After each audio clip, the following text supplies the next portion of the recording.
Welcome to the final 2 weeks of September, as we are now in an epic race for the final wildcard spot between 3 teams really, and it is just getting out of control. I wanted to take a quick peek and see how the Rays did against the Yankees as they took 2 of 3. As the Rays now have a comfortable 5.5 game lead on us in the division, therefore we're probably not going to be able to catch them in the wildcard standings. But we do have the Rangers, Royals, Angels, and Twins all over us. They're still capable of making a push here, and we really need to see how things play out. As you can see, if you guys are new to the series, we do have a couple major injuries to our roster right now, so we have not been playing our best baseball. We have not won many games. We're not hitting the ball as a team. We're not pitching well. So as you're not doing those things, you really can't win ball games. As we come with Chase Anderson here in this game, as we need to take on the Yankees, and we have to win these games. These are 3 huge games as they get things going here in the top of the first, and this ball is absolutely punished into the far right bullpen. This is going to be a long day as DJ LeMahieu hits his 28th home run of the year. They have a bunch of guys in the 20s, high 20s that is, and a couple in the 40s. So they've just been hitting home runs all year as Aaron Judge comes in now and he crushes this ball with 2 away in the inning. That is going to make it a 2-0 ball game as that's making it all the way into the stands. Aaron Judge with 35 on the year. That's very impressive for the young batter. That'll do that for the first inning heroics, and now we are going to take on Masahiro Tanaka, making his 24th appearance on the year. He's been pretty solid all season, as he's going to get things going and walk Bo Bichette, and then Gurriel comes in, and he crushes this one to left field. Does it have enough behind it? It does not, and it is going to be caught at the wall. I really thought we were going to tie that ball game up right there, and then this one is going to be hit far left corner, and we are going to make this... No, we're actually not going to make this play, as there seemed to be a bit of a misjudgment over there. Maybe he lost it in the lights, maybe he lost it in the sun, and then we're just going to carelessly throw this ball away. So we're going to give them runners on first and third with 2 away. We make the catch to ultimately end that insane threat. Teoscar Hernandez comes to the plate now, and he slaps this ball against the shift, and it's going to roll all the way to the fence. That was a good hit, and he's not going to be stopping at second as he is heading for third, and he is going to be in there with a stand-up triple. They didn't even make a throw on him. And then we have a little bit of a blunder here as Hernandez tries to come home. The ball was not hit hard or soft enough. It was right in that tweener area to where he gets gunned back at third. Anderson shows he's able to work himself out of another jam here with a double play. As we jump up to the top of the 4th now, this one is crushed to the right field side, and we do not make a catch on it. They thought we were going to make a play, but luckily they do hold the runners at second and third. We force a bases loaded, but unfortunately you see how that goes as this one is hit into the left center field gap, rolls all the way to the wall. They plate 2, and it is now a 4-0 ball game as we look to get something with Reese McGuire hammering this one right through the gap, and that is going to plate our first run on the ball game. It's now 4-1, and we get Giancarlo Stanton grounding this ball, but it's going to go all the way, of course, to the center fielder. Here in the bottom half of the 5th, Rowdy Tellez is going to get things going with nobody on, nobody out, and this one's to deep right field. They are unable to make the catch. It goes out of the reach of Aaron Judge, and this one's Rowdy Tellez's 17th home run of the season. That's going to plate another one, and it is now 5-2 as Travis Shaw gets some runner in scoring position. He hammers this one through. It's now a 5-3 ball game with runners on the corners. Still with 2 gone now, Teoscar Hernandez is able to draw the walk, loading the bases, and then Reese McGuire comes through with a huge hit. This one's going all the way to the wall. It's going to one-hop. We're sending Hernandez around third. They are not even going to make a throw at home. And just like that, we have taken the lead in the bottom of the 5th. Reese McGuire with a 3-run double. That was actually huge. Then we're going to try to add another one as Joe Panic slams this one right in a similar position, and that's going to roll all the way to the wall, plating McGuire from second. Panic is going to have himself a beautiful stand-up double as we are now up 7-5. We go here to the top of the 6th. Gaviglio is able to work himself out of a jam, and then we put in the newest acquired, Keenan Middleton, as he is able to get himself a 1-2-3 inning as well. Now into the top of the 8th, Anthony Bass comes in. We try to add an insurance run, but we get caught looking at the slider low. Aroldis Chapman gets another strikeout, As we go now to the 9th, and Ken Giles is in.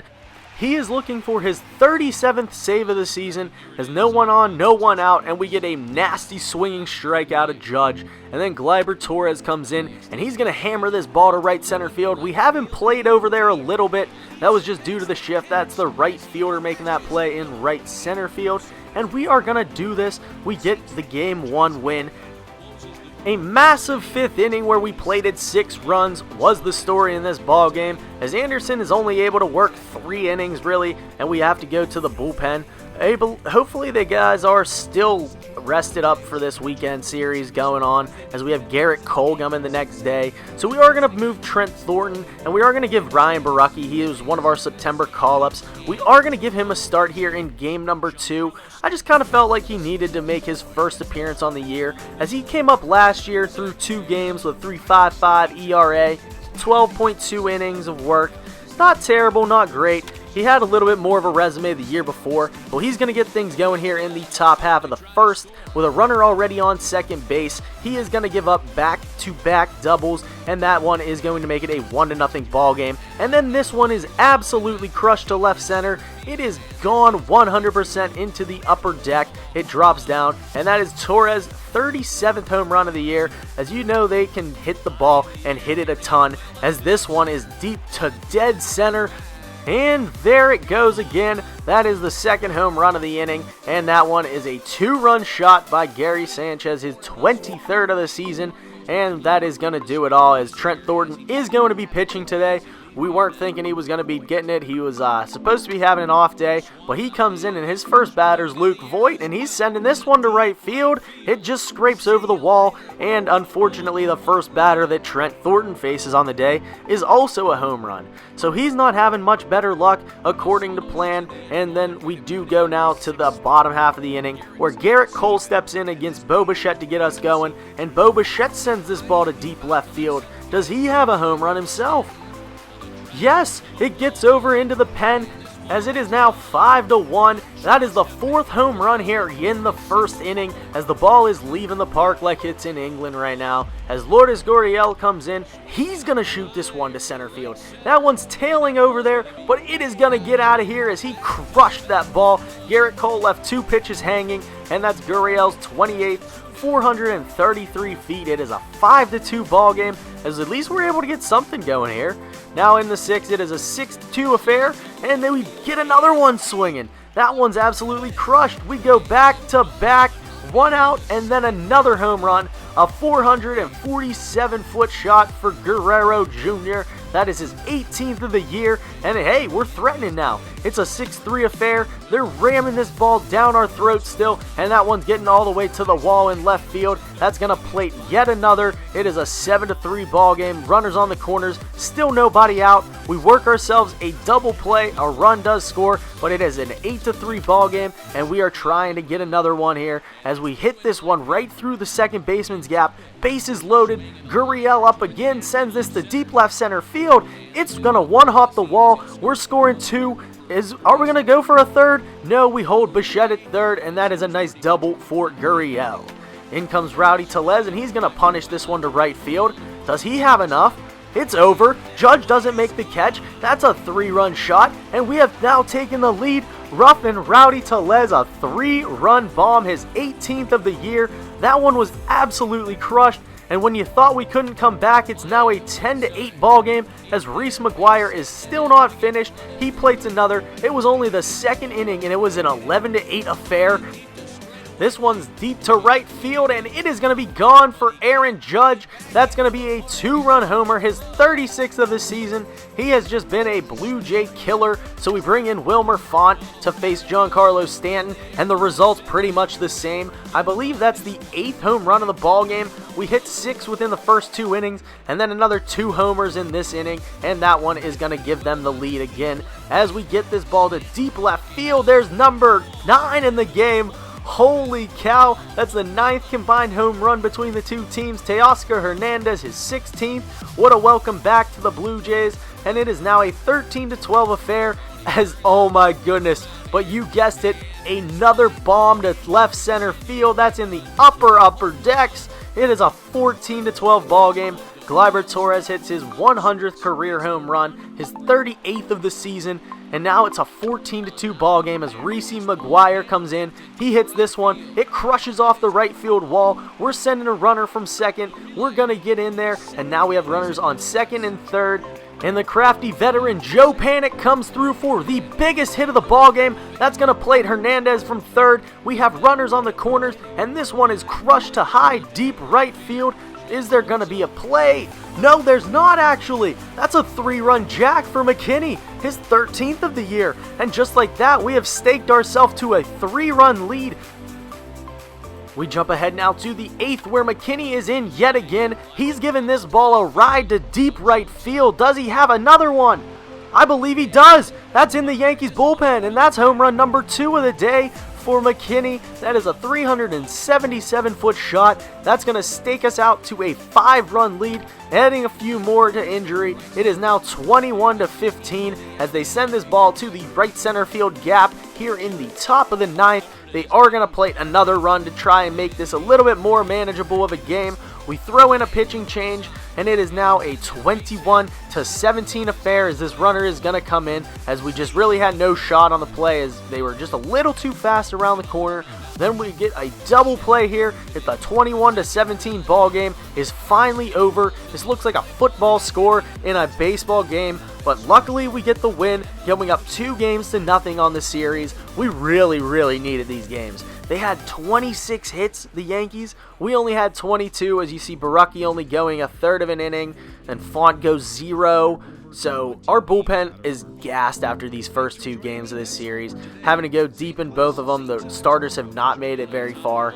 Now on to Sunday's game. We are wearing our reds, and we jump in here in the bottom of the 5th to a tied 2-2 ball game. Luis Severino is on the mound for the Yankees, as you see us getting a base runner here and then drawing a walk as Gurriel comes in and absolutely punishes this ball to left field. Does it have enough? It's gone. It is out of here, and that is going to give us a 3-run lead. That is Gurriel's 29th. Definitely one of the more solid bats in our lineup, as we love Gurriel. And now we step in Justin Miller here facing Giancarlo Stanton and getting a huge swing and a miss strikeout for out number 2, and then a beautiful slider for out number 3 to end the inning.